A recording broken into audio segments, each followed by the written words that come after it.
Well, this is new for me. Um, I know it'll probably be covered in one of these other slides, but just kind of give you like a little bit of snapshot. I had basically a week and a half to kind of prepare. I was offered the mission, prayed about it, talked with my wife about it, and said I'd give it a whirl. I felt convicted that there was something that I could perhaps share that might encourage you guys to walk closer with the Lord, serve your family better, and find your brothers to walk through life with. Needless to say, it has been a challenge this past week and a half, trying to figure out what it was going to look like, what the delivery method was going to look like. A lot of prayer in that. Some crisis on Thursday morning, right out of bed in the morning, texting Rob frantically that I had my doubts and that wasn't sure if I was going to be able to do this or not, because to me it made sense in my head, but I wasn't sure if it would make sense to any of you guys. But some brothers that came around me and just encouraged me, that just said, the Lord knew that you were going to be up here on this particular day, and that there's something in here, whatever it looks like, for somebody here in this room. And that's what I'm faithfully holding on to and just trying to be obedient to the Lord's calling for this. So I just want to thank you all for waking up in the morning and being here and getting to know me a little bit better. So thanks. So one of the things that in my 22 years in the military has taught me is, especially as ending up as a senior leader, which there are some things over here on the table which you're more than welcome to take a look at. My shadow box, which is basically all of my military service in one little itty bitty tiny box that kind of captures it all. Some woodworking projects, as you'll see, one of my interests. The spurs, if you have questions on those, I can explain what those are for.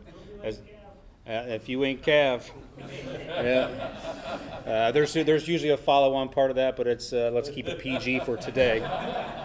But yeah, just trying to let you guys in a little bit, share a little bit more about me, things that make me tick, the way that my mind works, and maybe even perhaps as a discovery for myself, the way that the Lord has given me gifts and talents and blessed me with those that I can help to benefit you guys around me. So with that in mind, as a senior leader in the Army, there's a lot of things that you have to do, and one of those is orders production. You usually get like an overall mission or an operations order from your commanding officer, and out of there, what my role would be is, because I was a fire support NCO, I would have to pull out and write what's called an Annex D. It's a support operations order of how we're going to go about providing close air support, field artillery support for the maneuver commander, and how we're actually going to accomplish his mission of either capturing or taking out high value or high payoff targets. So this is a format that I'm very familiar with, is an operations order format. It's called 5 paragraphs, right? Those 5 paragraphs are situation, mission, execution, admin and logistics, and command and signal. So I'll get into the situation here in a minute. I'll share about the mission, but we're going to cover admin and logistics and command and signal just real quick before we move on, okay? There are no tactical considerations in the room unless you want a safety briefing. I can tell you, watch where you step. You guys know where the bathrooms are, and please continue to eat and drink. Command and signal, Sergeant Corman, Joe, over there, is going to give me a 15-minute heads up and a 5-minute heads up when either I am, and that's when I'm probably going to realize that I am way behind on my time and I'm not going to be able to finish. So, Joe, I appreciate you. Make sure you really give me good flag signals, okay? All right, so here's our situation. This is where we find ourselves on a daily basis, right? Enemy forces, who are they? First Peter tells us who the enemy actually is, what he's like, right? He's a lion. He's prowling around looking for someone to devour on a daily basis. He wants to steal, kill, and destroy. Ephesians 6:12 also says like those are his supporting forces, right? The spiritual forces that we don't necessarily see on a daily basis, like physically, but we know that they're operating, and that's who we're fighting against. Our friendly forces, Ephesians 1:17 through 23 describes a brotherhood. Galatians, it tells us who the Holy Spirit is, and with Christ and our brotherhood, and all these good things that I forgot to write down these little notes to kind of give me cues. So please forgive me. I didn't even have a chance to rehearse, guys. So just bear with me a little bit. We can go back to this. I'll give my answer that I would give in any kind of like promotion board is, sir, I do not know, but let me get back to you on that, okay? The environment. pretty clear. We're familiar with 2 Timothy and Romans 1. The word we're seeing, I think, me personally, I think we're seeing that being lived out today even more so than ever before. This is the operational environment that we find ourselves in, with the enemy, what the current environment is that we're dealing with, and who our friendly forces are. So what do we have to do? Well, we've been given a mission. The mission that I received from Rob was this was interesting, was to find something or share something that I am singularly passionate about and weave my testimony into it. Well, I can't even say that I have a singular passion. My interests are very broad. They're very wide. I enjoy shooting with my brothers in my small group. I enjoy doing tactical training like that, right? Just breaking out the firearms, moving through some shoot, move, and communicate. I enjoy fishing. I enjoy hunting. I enjoy being in the outdoors. I enjoy doing bushcraft, learning how to forage for my own food, learning how to filter my own water, using a coyote hole. Learning how to survive in the really harsh and challenging environments. I enjoy that stuff. I enjoy woodworking, which you see a couple of the projects over here that they're small. I am no craftsman by any stretch of the word, but I enjoy doing it. It's something that I found that I enjoyed doing with my hands after I retired. I had more time to be able to do it, and I found that it brings me a little bit of peace and something that I can do for others. That actually, the flag right there, I made that one for my wife. The guidon right there in the middle, that was more for me. That one benefited me the most, probably. It's kind of like a testament to the things that I have in my study about my life. So I can't really tell you what my singular passion is. It has been a walk of discovery, finding out what those interests are, but I will share an aha moment. I think as I was going through this, the Holy Spirit revealed to me along the way about what that passion really is. So I hope that you'll see that here eventually. And I'm just prayerful that I will actually be able to get through and share everything on this slideshow with you guys. But I do live the warrior ethos every day, right? What is my mission for the day? I'm not always good at it, right? The way that I see it, that the Lord has me at a particular place and time for a reason. Whatever that mission is, I just need to rest in that and actually be faithful to whatever that mission might be for the day. He'll reveal it to me in his own good time.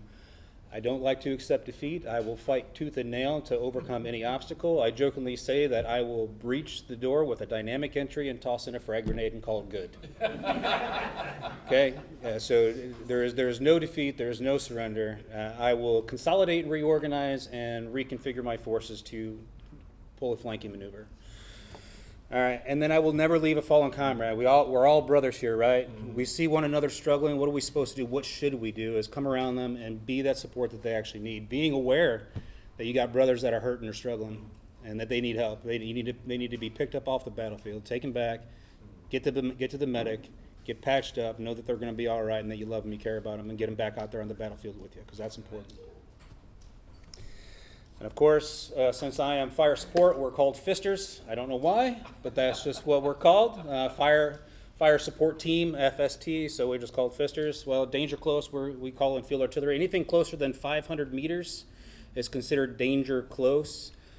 I'll take that all day. I don't mind a little dirt rain. So.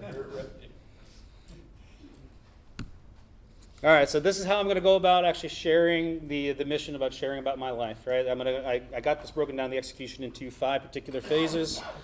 One is my military service and the reckless living. This is all about me before Christ. Phase 2, coming to my senses, and if that sounds familiar, because that comes out of the prodigal son, right? Me surrendering finally to the Lord because I am stubborn and I am slow to pick up on certain things. And I'm sure that there's a lot of you men in here too that are probably very much like me and just thick-headed sometimes, want to do things their own way. The journey that I've been on with the Father since the Lord has graciously saved me in his mercy, and some of the lessons that I have learned along the way in reflection. Here we are, 1995.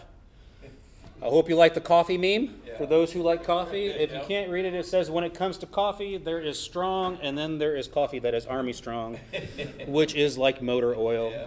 Like, really, and it's burnt motor oil. It tastes absolutely horrible, but we live on it.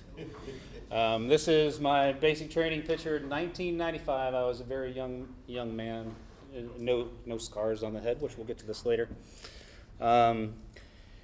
I grew up in Sandusky, Ohio. If anybody knows where that's at, it's Cedar Point.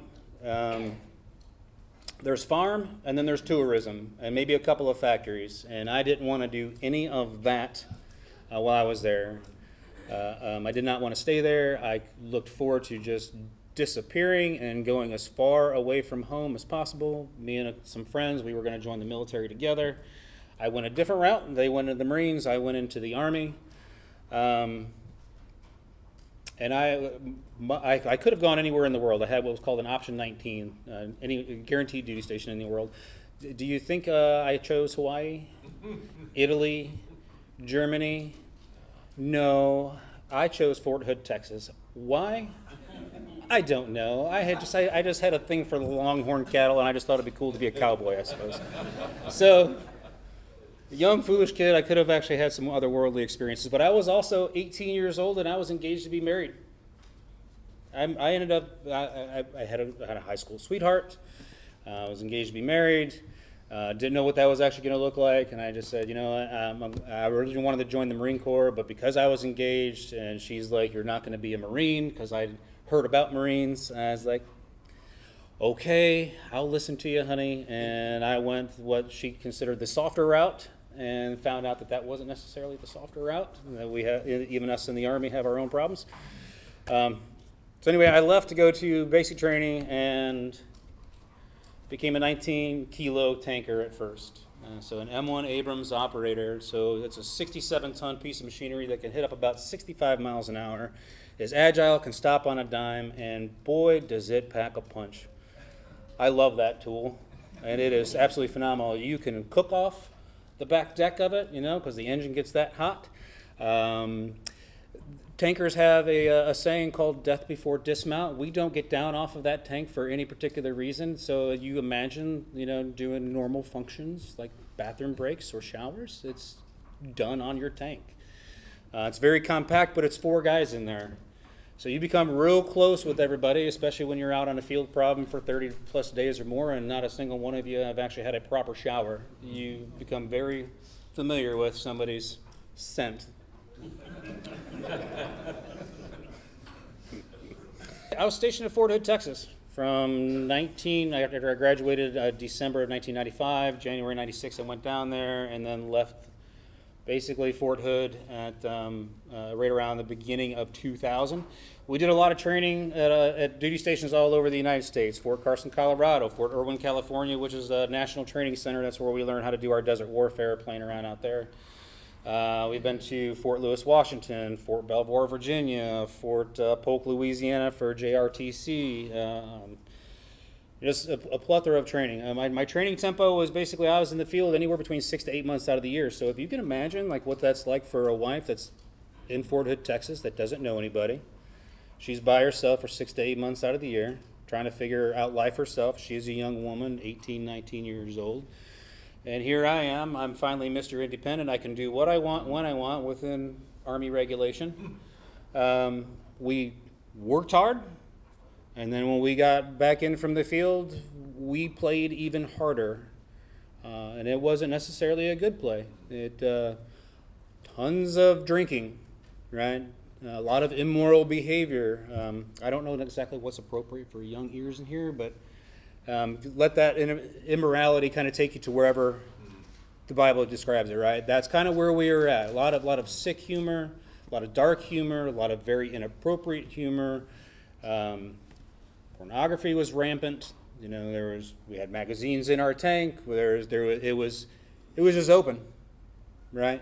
We didn't care. We kind of encouraged it. It was funny, right? And then also the drinking. We'd go back and if we didn't have a civilian to fight, we'd fight each other from other MOSs because we just wanted to fight. We were just young men just ready to do that. So a lot of we called that playing. That was our hard playing.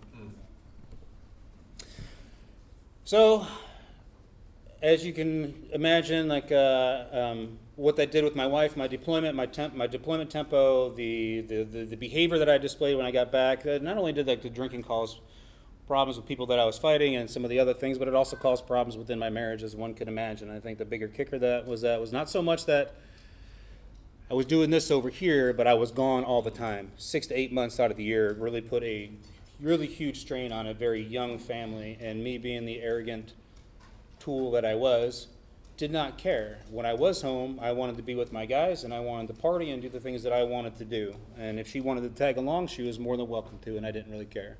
Caused a lot of strain. Anyway, needless to say that we ended up divorced in 2000. I had just ended my contract with the active duty component. Came home in early 2000 and found a National Guard unit.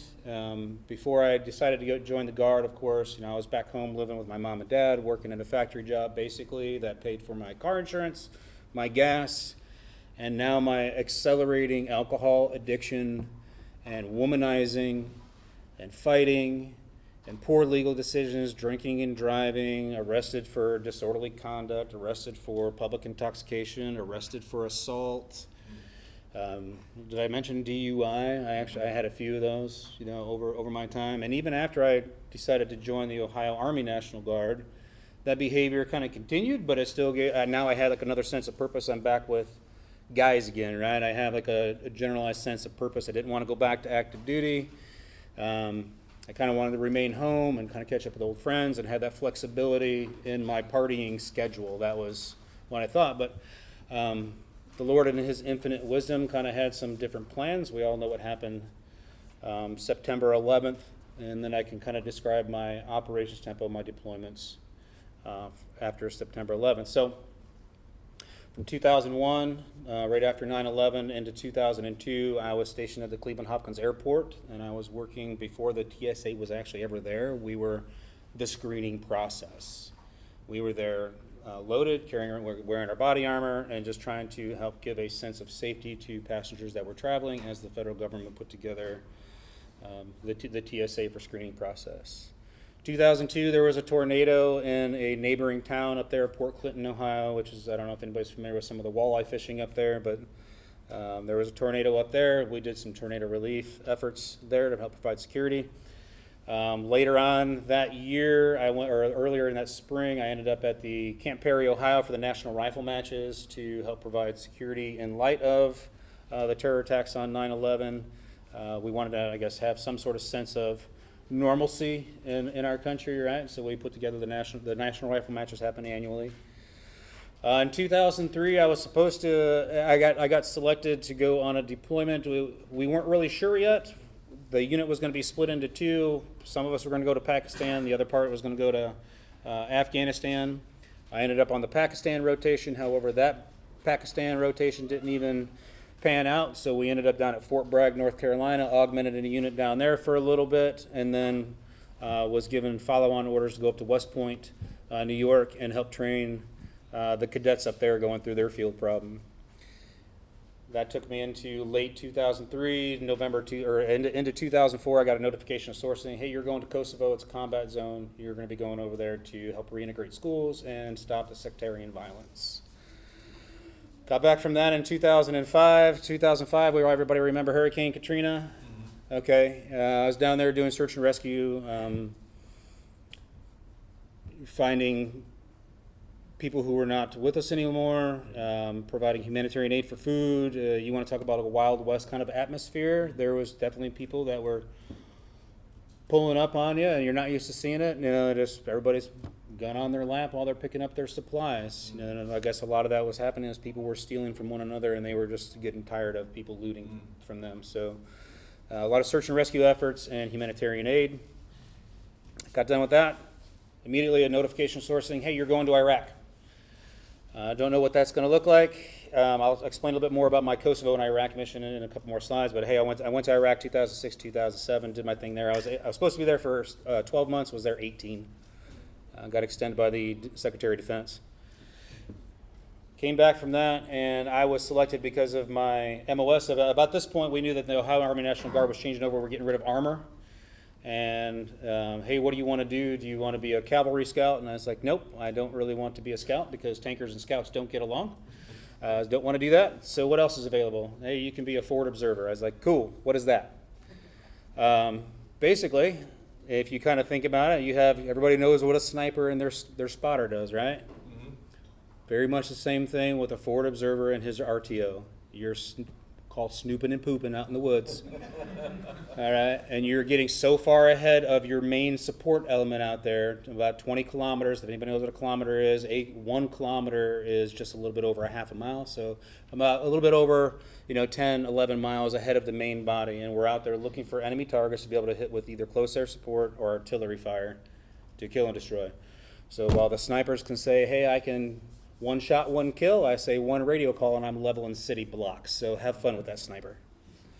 Anyway, there's my weird sense of humor. Okay, so anyway, I reclassed, and then I went to be a trainer because I was a forward observer at that time, down to Fort Knox, Kentucky, helping other National Guard and reserve units, teaching them what we call TTPs, techniques, tactics, and procedures, and enemy SOPs, kind of what was being done on the battlefield while we were there, and how they can actually hedge against that, train for those particular things, and be more effective in a combat environment. Did that for about a year and a half, came back, and then my unit selected me. By then I was promoted to E5. My unit decided to select me because of my training experience with the 1st Army, which is a training division. Said, hey, guess what? You're going to be the unit training NCO because the full-timer is now gone. He's over in Afghanistan himself, but I want you to take over his position for the next year. Did that, and then I moved into, was selected because of probably just more. It was easy just to keep me on orders, and I was fairly responsible. Now, keep in mind, as I was doing all these things, and if I was stateside, chances were I was working hard, but I was still partying hard as well. Okay, I was still playing very hard. Wasn't in as much trouble anymore with the law, but it was still making very inappropriate and very poor decisions. This is also unfortunately, I was trying to tie this all in. I also met Ada in 2004, just before I went to Kosovo. So this will hopefully is all making sense at some point to you guys. I don't know. Like I said, I didn't rehearse. Forgive me. Anyway, in 2011 to 2013, I was selected to be the post-deployment health reassessment NCO for the state of Ohio. That was basically any National Guard and Reserve troops that were coming back from deployment. If they had a lingering injury or illness that was caused while they were in theater, my job was to actually help with them, get them what's called a line of duty, which they could submit for compensation to the VA, help them get enrolled into the VA for care, and just trying to generally take care of their medical readiness.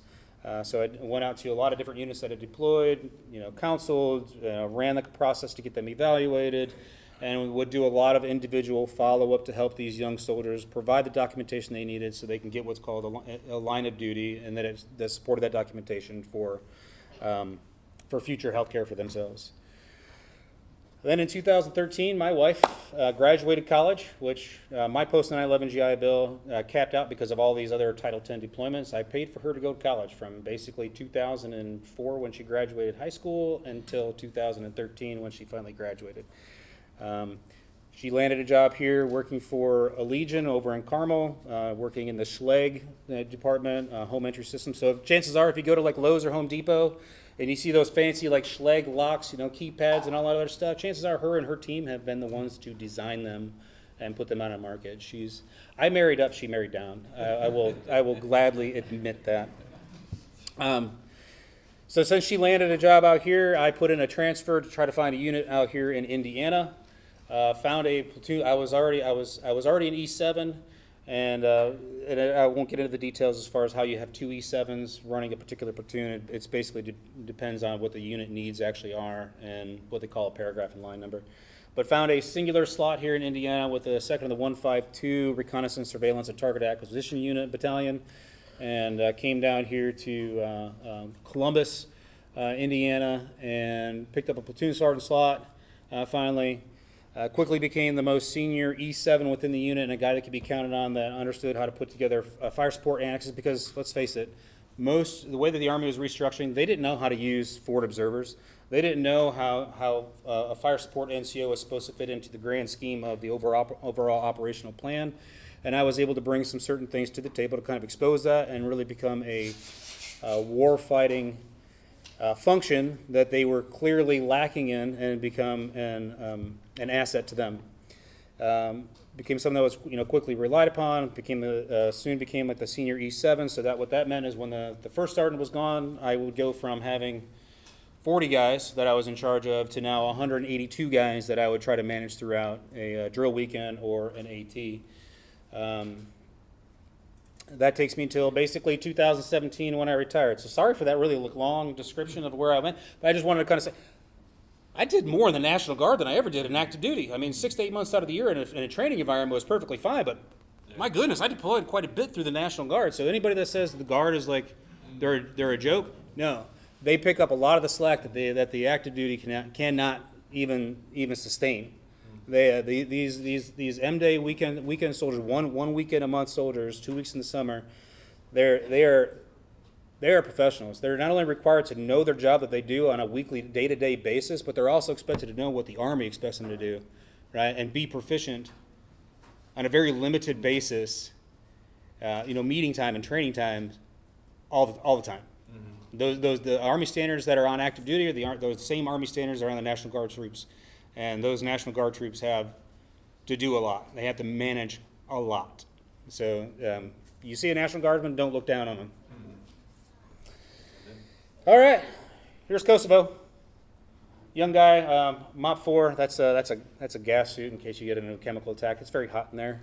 And if you sweat like me, you kind of just end up swimming in your own sweat because you got like rubber boots on, and rubber gloves on, and a pro mask on. And this is my best friend. His name's Adrian. He was actually the best man at my wedding. Him and I were. He went to a different high school. Him and I actually wrestled against each other in high school. Our mission in Kosovo was layered, but at least to say the least, it was trying to reintegrate the schools between the Serbs and the ethnic Albanians. We're trying to stop sectarian violence. We were trying to stop illegal tree smuggling because people were just trying to burn firewood because it gets cold in the Balkan Mountains. Okay, it gets extremely cold. Soon we became what they call the QRF, or the Quick Reactionary Force, for the northern half of Kosovo, basically having to respond to any type of emergency, whatever that actually might look like. If there's riots, because there was a lot of rioting there, so we had to be trained in crowd riot control. We had to go from at a switch, going from non-lethal capabilities, to riot control and OC spray and rubber bullets to, hey, it just got kinetic real fast, and now we're going to have to go lethal, and now we're calling in, airstrikes and artillery and mortar and things like that. It does have its toll. I will say that there were some engagements, that have given me some challenges over the years to try to process. Right, I think that was 2004, 2005 was my first combat deployment. I was a little shaken up by that and some of the things that I've had to do and experience over there. Nothing like some of the many men who came before me in Vietnam and World War II, but that was my first experience, so I kind of have a better understanding of what those guys may have went through. Iraq, 2006, 2007. Now here's where it gets real fun. In all of these deployments, just keep it in the back of your mind that the same behavior that I described of what I was doing, of work hard, play hard, still very, very much a factor. I got a little bit older and wiser and a bit sneakier at doing it, so it was kind of kept from my chain of command and hiding certain things from certain people, but still living in filth, living in sin, not caring, a basic disregard for a lot of people, and then you combine that with 2 combat deployments where you kind of do some things, you kind of dive even worse into those things, especially as it related to me, was sexual sin and alcohol. Those were my coping mechanisms and where I felt like I could find acceptance and then forgetting, right? Iraq, we were attached to 5th and 10th Special Forces Group. We had our company. We went over there as a company, not a battalion. We were broken up into several different areas throughout Iraq. We had different missions in each particular area, and we would rotate. I was first assigned to the Radwania Palace Complex, just located outside of Baghdad International Airport, about 15, 20 miles from the Green Zone or so. The Radwania Palace Complex is one of Saddam's palace complexes that was basically his zoo. It's where he had all of his exotic animals and stuff like that. Our job there at that particular complex was detainee operations. So who here remembers the deck of cards guys that were put out? That's who we were helping support and catch, and then managing back at our small detainee facility. They were interrogated, information was gotten, and then either they were released to watch and to get more information off of, or they were sent over to what was called Camp Cropper, which Joe Wilson was over in that complex, so we were there at the same time, so hence why him and I are pretty close. So we did that at first. We were in civilian clothes and allowed to grow a beard. My guess is because it was an intelligence, kind of like strategy over top of the, or over the detainees they were capturing. They didn't want us to know that they knew we were Americans, of course, but they didn't know that we were like armed forces, like military, right? They were probably just thought that we were civilians, or whatever they went. Anyway, my buddy right there on this one, he got promoted into a completely different unit, but he was over in Iraq at the same time too. We were both in the same unit at the same time. We were both tankers. Matter of fact, we were both tank members together on the same tank. He was a driver, I was a loader at the time, and we had a lot of fun. So you can see me in my civilian clothes and my non-gray beard, so that really kind of gives away my age today, or the stress level I've had, right? But this is actually on top of Saddam's palace. I got to live. How many people can say that they spent a night in one of Saddam's palaces? I did. Pretty darn cool. Is that an Airbnb now? It very well might be. The only horrible thing was though, if you're like we were on the third floor, there was no bathrooms that ran in there, so we had to go all the way down to the first floor. If you wake up in the middle of the night because you really got to go, hope that you can make it to the outside, portalette. Some of the other things that we did in Iraq is we also did combat logistic patrols. We would help provide security for any supplies that were being transported. We would work with the SF, and usually it was SF supplies getting moved throughout. So we would go out and do combat logistics patrols. This is probably one of the more dangerous ones that we would actually do because everywhere that we went was IED alley, and everything along the side of the road looks like an IED. It's all trash. You really can't pick up anything. And they became pretty adept, as Doug would tell you, at being able to hide things and being able to put IEDs that really just kind of ring your bell. Hit with several of those complex ambushes, which is complex ambushes. They take out a vehicle in front and they kind of pinch you from behind with small arms fire, or even like in the rear, or they hit two vehicles. I mean, it's just they have a lot of different techniques to be able to kind of get you to stop to try to increase the casualty rate on U.S. forces. Amidst all that, one of the other things that we did is we also did compound security for the SF up in Taji, which we kind of ran some logistics patrols out of as well. So this is that's also an SF compound. We were in Basra doing compound security, and we were actually down in El Hilla, which is further down in the south, kind of like closer to Basra. One of the things that I didn't really realize until much later was that I was in the nation of where Abraham came from. How awesome was that? And then I kind of put that together. I was like, I wish I had to pay a little bit more attention when I was there. Probably it was good that I was focused on the enemy rather than, hey, do I see any biblical or historical artifacts? But in all that, I went home on my mid-tour leave.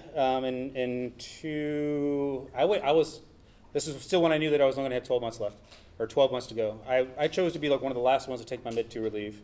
So when I would get done with my mid-tour leave, I'd have 45 days left before I'd rotate back home. Totally cool. I'd rather take the long haul up front, a little bit tiny break, and then a short haul in the back end going, yes, I'm almost home, only to find out while I'm on my mid-tour leave that the family readiness group decided to tell my wife that we were getting extended. I told her she was full of it because the only way that can happen is the Secretary of Defense is the only one who has the authority to extend us, and I have not heard otherwise. And she says, well, the captain's wife says that you are. And so I find out through non-military channels that I got extended. And she thought that I was like, my wife, well, my fiance at the time, because I had proposed to her at the old Yankee Stadium. Pretty cool there.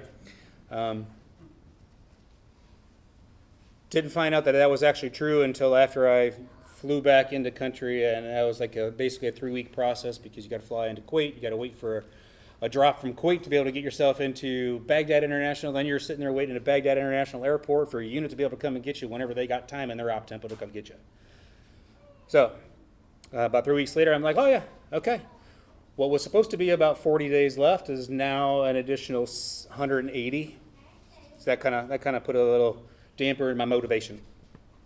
So the mission continued. We went out and did all of our stuff. Here's a Stryker vehicle. This is one of the vehicles that we'd roll out in, doing our combat logistics patrols, helping provide support for the folks around us. Much better vehicles kind of started to come out a little bit after this because of the IED threat that we were facing.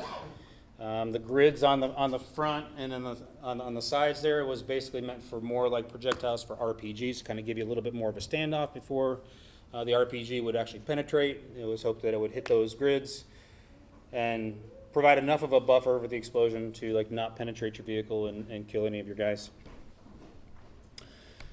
What else do you do when you're not on a mission? You go to the gym or you're watching movies with all your guys. So I chose to go to the gym a lot, do a lot of lifting, and enjoyed that time over there. It's just kind of like a way to instill a bit more of like a warrior mentality. I'm going to be bigger, faster, and stronger than the enemy, and I'm going to make sure that I'm going to become unkillable. Rotating out. This is the day that we all earned our combat patch. Yes. Okay, so we knew from this point right here, I have about 3 weeks until I even get to Kuwait, and then I have like another like probably a couple weeks from there before I even actually even going to rotate back or fly out of Kuwait and go into Germany, and then from Germany to wherever the heck they drop us off at. But this is about 3 weeks left before we go into Kuwait. We're still doing our right seat, left seat ride with our replacement unit, and just kind of telling the SF guys there, thanks a lot. Thanks for the great experience. Thanks for the training that they gave us. Thanks for the service and support they gave us. We did not want for anything while we were there. The SF guys took real good care of us. I'm very blessed to have been a part of their organization and their mission to support them. I got married. That's a description of pretty much what it was like with her and I. We love each other, but boy, we two stubborn, strong personalities that would plant our flag and say, that's where I'm holding it. And there was no surrender from either one of us. So, and until I got tired of waiting. And then I'd say, okay, babe, you're right.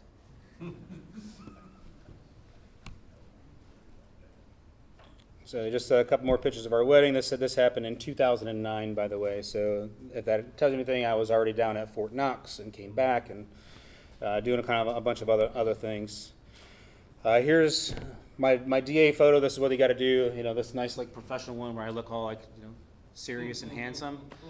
Is only because you have to do that so those who are going to promote you from E6 to E7, because now you are a staff NCO, right?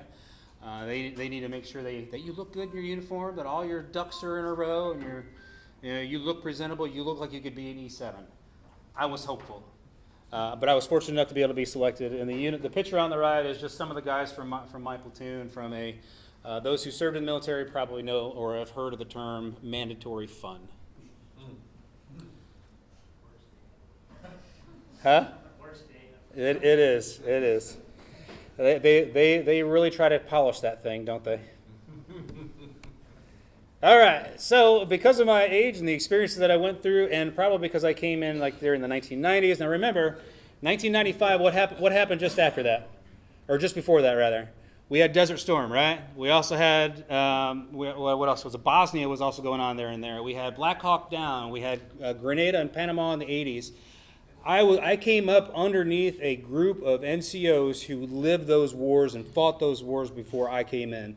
So I came up under hard war-tested, battle-tried men, the way that they would lead soldiers. Some had good points, some had bad points. So I kind of came under like the old school.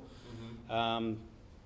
The Army was a changing. Pretty much you kind of start to see the political trends and all that stuff by 2008. What was kind of going on, being injected or pushed into the military was more of a social justice type of mentality, taking away from actual warfighting training to doing more online training, sensitivity training. So hence, I got your sensitivity training, right? I'm old school. I don't really care about your feelings. So you're just going to go, I gave you the order. Here's my knife hand. Go execute, right? Kind of an NCO that I was. I was hard on the guys, but I deflected a lot of stuff from them and tried to make it worth their while and lead them well and take care of them. All right, my retirement. That's my oldest RA right there, of course. So any other kid that guys got to talk to or be able to mess around with an M2 Mod Deuce 50 caliber machine gun? My little girl did. She got behind the butterfly switches. She knows what's up. So and then there's some truth to this, right? It's a joke, but I think us veterans can probably realize, right? You're carrying around all that gear, anywhere between 80 to 120 pounds, depending on your your job or your MOS, and you're out there in the field, or you're out there on a combat mission, and then you get back and you have knee, ankle, and back problems, neck problems, and your joints don't function as good as possible. You have arthritis like unreal, and they're just like, I just can't understand why. The VA's like, yeah, you're not service connected. There's no documentation for you. What do you want me to do, sir? You're a hard charger combat MOS. You don't take time out just because you got a little backache. You Charlie Mike, you continue your mission, and you do what you need to do. You suck it up and you move on. Again, I was still working hard, playing hard. About the 2014 time frame, I knew that I was going to be retiring. Right, I didn't really know what that was going to look like. I knew I had a few more years left on this contract. I was going to finish this contract and call it quits. I knew that put me into the 2017 time frame, but I wasn't sure what it was going to look like afterwards. I knew that I was going to miss the brotherhood. I knew I was going to miss being with a group of guys who chewed the same dirt as I did, who ate snakes and who lived out in the woods and who were just hard guys that like to work hard and play hard, right? So I ended up finding a military motorcycle club, the U.S. Military Vets Motorcycle Club. They're in basically every state throughout the United States. They're not a 1% club. If you know what a 1% club, just think of like the Outlaws and Hell's Angels and some of those other like groups of people. But however, the U.S. MVMC would frequent their establishments, go to if they got an invite, they would go, and it's all politicking. So that was the environment that I found myself in. I found like a group of veterans that were hard, that still drank hard. We rode motorcycles, we partied a lot, and we politicked with some really rough characters and probably questionable characters. Right? Don't worry, we're getting into like the phase 2, me coming to my senses here in a minute.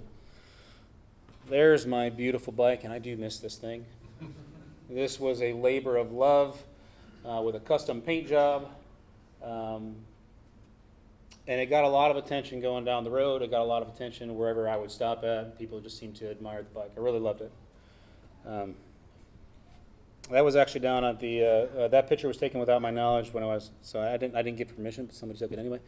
The Bourbon Trail down in Kentucky. So you get to travel like all around these different distilleries. So can you imagine like a group of about 120 or so bikers that are at this event?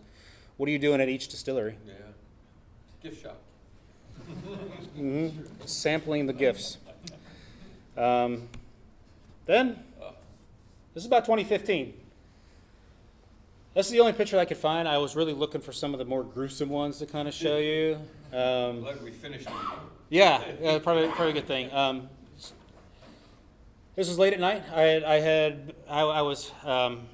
was on a new medication from the VA to try to take care of some pain that I was already feeling in my knees and my back. It interacted apparently with the excessive amount of alcohol that I had that evening, and I still decided to climb onto my motorcycle and drive home from the south side of Indianapolis all the way home to North Noblesville, kind of like up there by, is that Little Chicago and 38? That's the neighborhood that I lived at up there. That's where I was headed to. Going up 65, getting off the 70 ramp to head east. They say that I hit a pothole, totaled my bike, slammed my face off of one of the cement dividers, almost cut off half of my right foot, broke three vertebrae in my back, and fractured and broke the C2 in my neck. For those who don't know what the C2 is, everybody ever heard of like the hangman's neck bone? The C2 is the one that kills you when they hang you. I was very fortunate, so we can see God working here, right? He preserved me for something that I'm on this journey for today, right? Something good and glorious, and I have to give him all the credit that even though that I went through this pain, I am here today in spite of my poor decisions, that the Lord had so much mercy on me. This one right here, this is what the scars caused from, is this motorcycle accident. I peeled off half of my face. Look, I must have a really hard head, and it's probably a testament because I didn't fracture that. I fractured everything else, but my head didn't cave in, which is pretty surprising. Don't remember the accident actually happening. Bits and pieces of like coming in and out of the MRI, waking up and seeing a doctor over top of my face, apparently sewing my face on. I still can't lift this side of my face, and when I touch here, I feel it up here on the top of my head. It's pretty cool. There was another one where I had I wanted to show you guys a picture of like my foot. My right foot, I almost cut like half of it off. Apparently what I tried to do is what they're in the investigation, I tried to put my foot down to catch myself because the bike was going over, and my footboard went right on top of that, and then it just started to drag and cut the toe of my boot off, went right into my foot, fractured a lot of those metatarsals right on the top. So I have a lot of pins and screws and plates in my foot to try to hold my foot up to where it needs to be. I call that coming to my senses, right? Because I'll get to that, I think, as I reflect back on that particular event, that time. This was the start of where the Lord was really starting to work on me. All right, so even after that accident, I still made very poor choices. I went out and bought another motorcycle. This happened in March. I was back up on my feet and in uniform with my gear on, out in the field leading my guys in July. I didn't care about the pain. I had a mission and a responsibility to the young men that I was leading to be there and to execute a mission for training for a 2-week field problem that I had developed that would not be executed or executed very well without me there because I was the only one who understood the plan. So I sucked it up and dealt with it. Anyway, leads to still more arguments. Me and the wife arguing all about my drinking, all about all kinds of stuff, and then until finally where I was ready to, I didn't know how to stop. The only way I knew how to stop was just to end myself, call to life, give my family, $300,000 life insurance policy because that's what the military would pay, even including the suicide benefit. So my plan, I had a plan. I knew where I was going to do it. I didn't care who found me because the idea was that the river would just kind of I'd float to wherever. I would probably be trapped in some underwater brush or tree, and maybe Joe Wilson would have to come and fish me out of the water.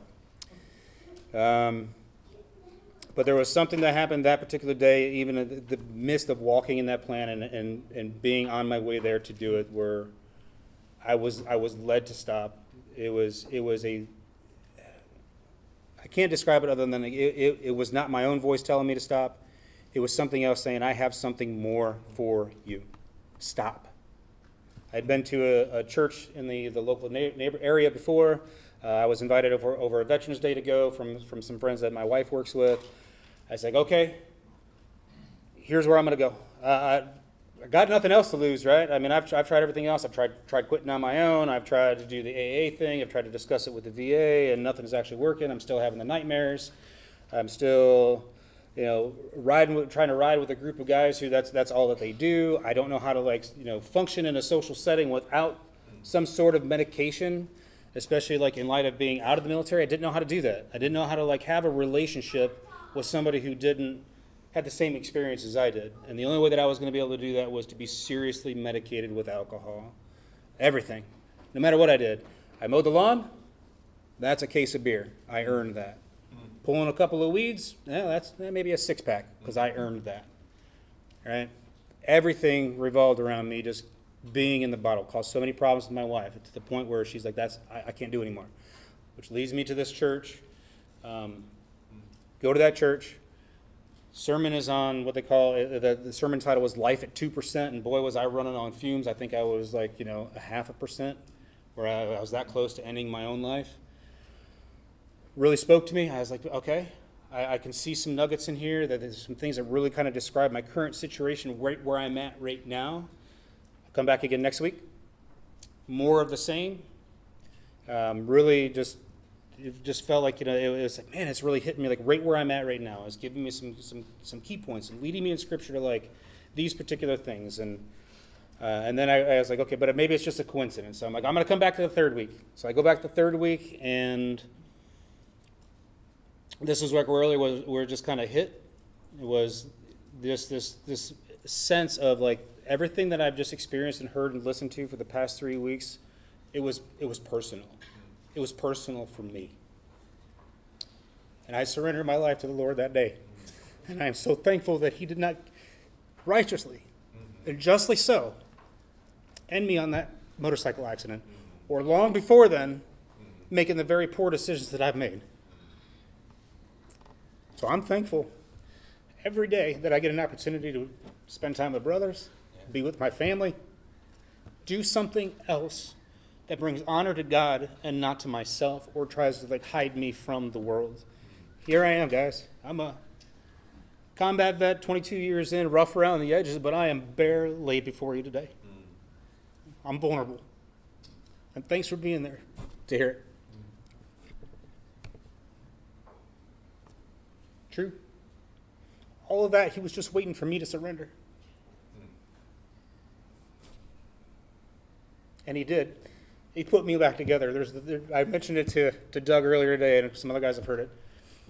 Leadership, there's something called purpose, direction, and motivation. It's one thing. 3 things basically a good leader is supposed to provide for their Joes, for their soldiers. Purpose, direction, and motivation. And the Lord God has given me that and so much more.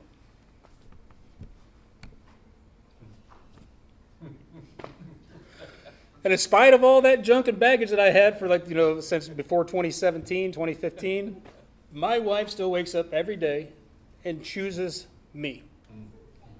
The Lord has blessed her with strength and patience beyond compare to deal with a guy like me. Man, what a woman. Again, I say, I married up and she married down.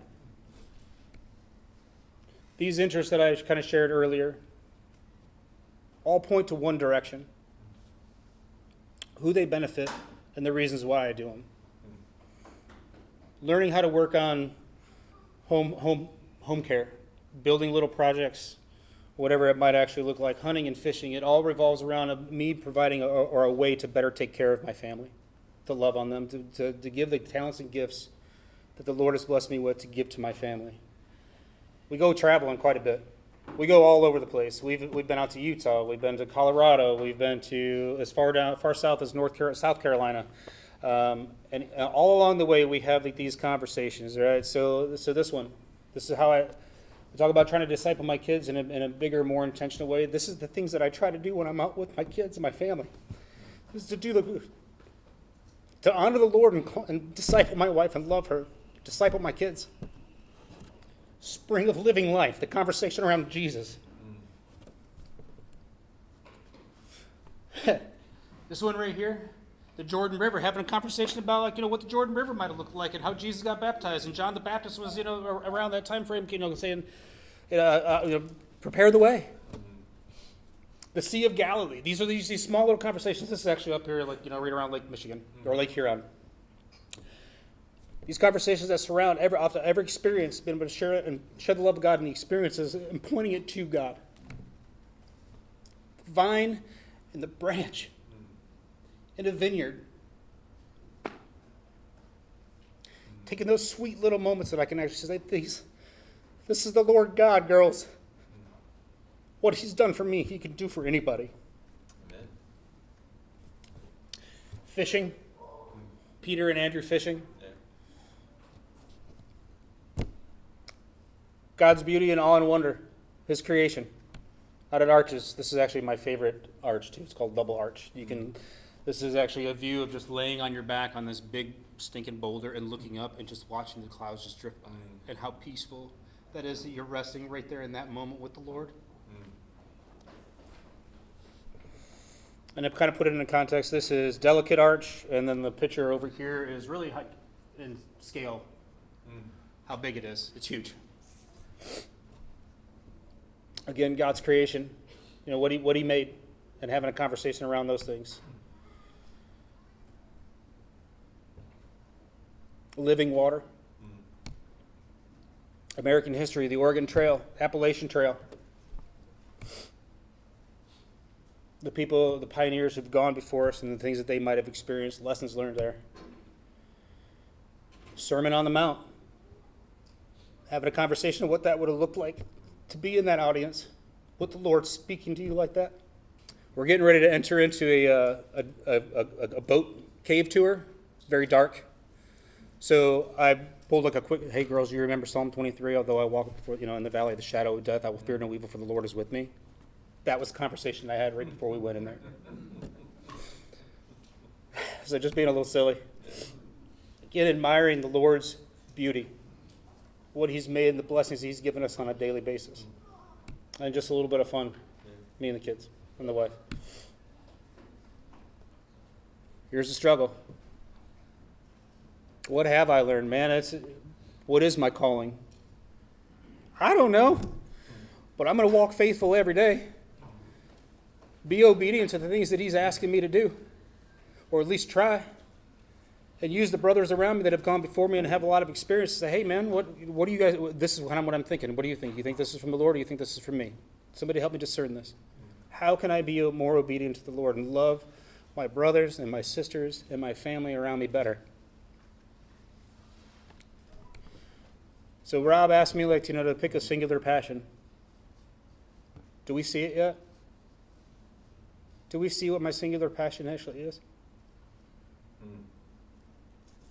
It's pouring the love of God into my family and leading them. I love my family.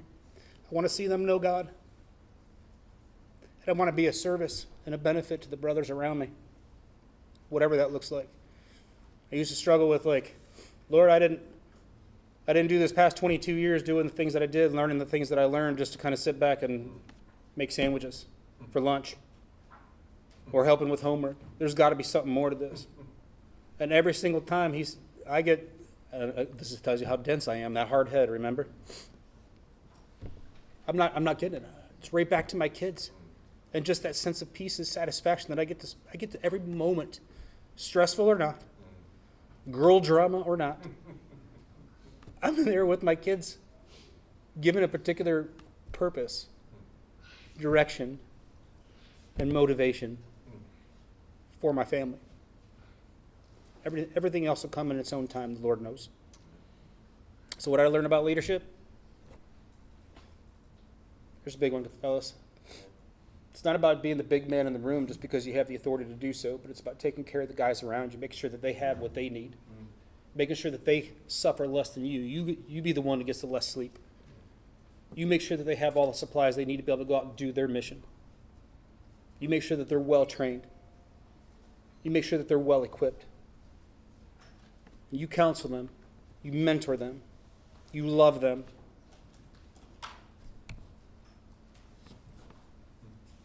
Before Christ, I didn't have this. She's just there, somebody to kind of go through life with, and hey, cool, it just seems kind of like the thing to do. Just be married. New purpose, direction, and motivation. Try to do this every day. There are arrows that I want to hone and send out into the world, this crazy world that we're seeing right now.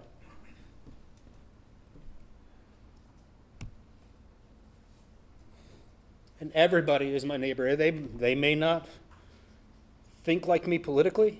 They may not think like me theologically. They could be completely opposite.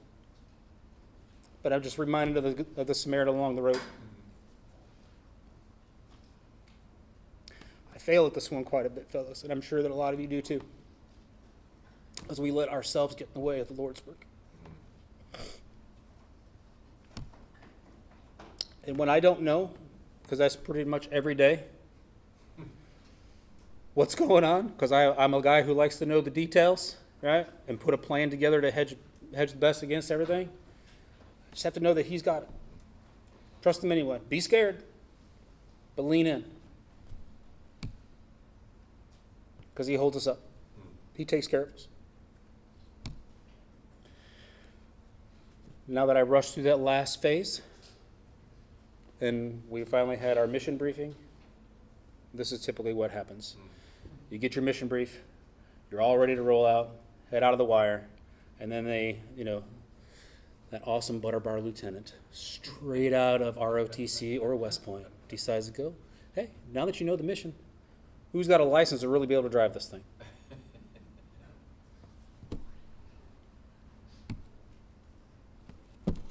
That's it, fellas. Is there any questions?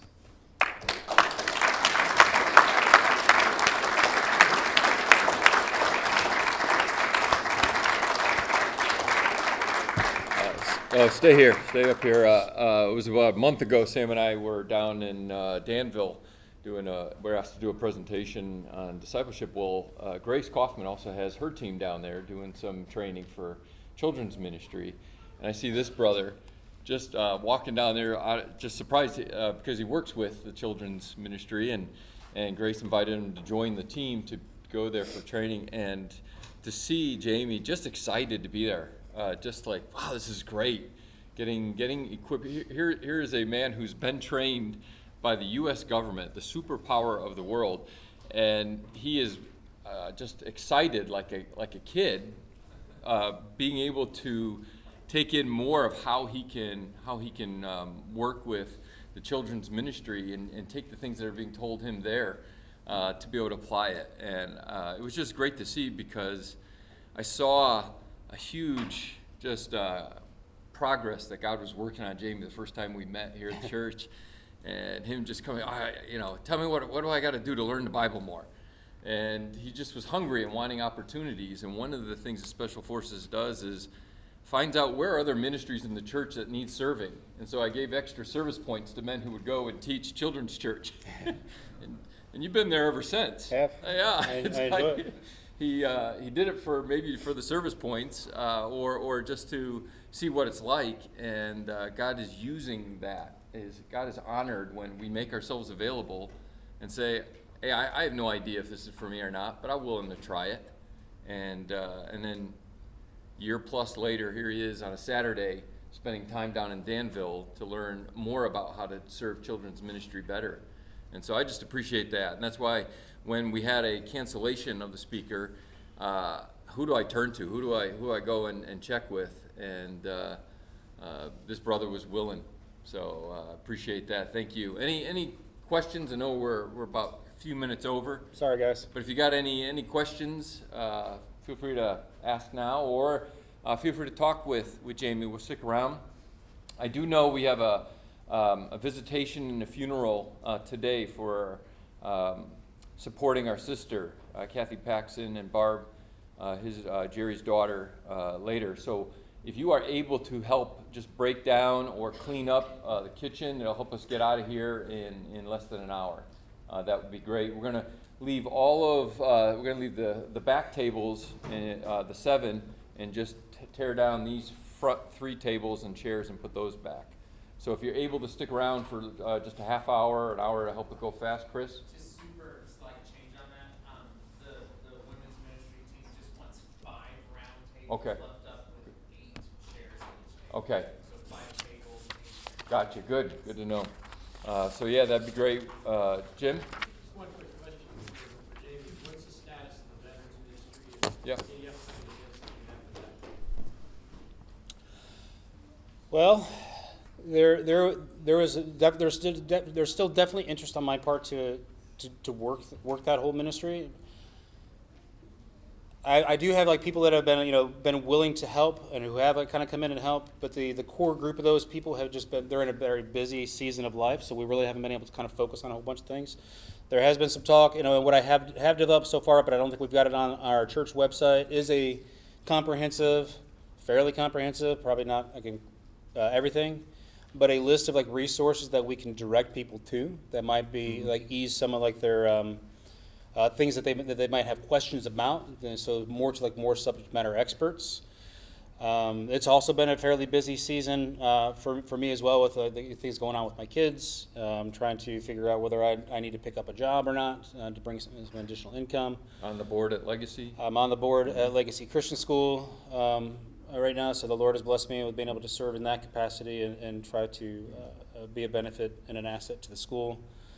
Don't get me wrong, I want to see it thrive, but kind of as it's been, there's been some private emails that I've gotten where folks have asked for just a sit down and talk because they have questions. They have like family or nephews that are in, or grandsons that are in. So it's been more of kind of like a one-on-one, kind of just trying to meet and encourage and love on somebody who might be worried about a service member, and then just trying to give them the resources there. So it's like a big organized thing. Unfortunately, it's just not there right now. It's just been more of like a one-on-one, personal kind of a thing. Mm-hmm. That's probably more important than a big organized thing. It's just one-on-one relationships, sharing the experiences that you shared.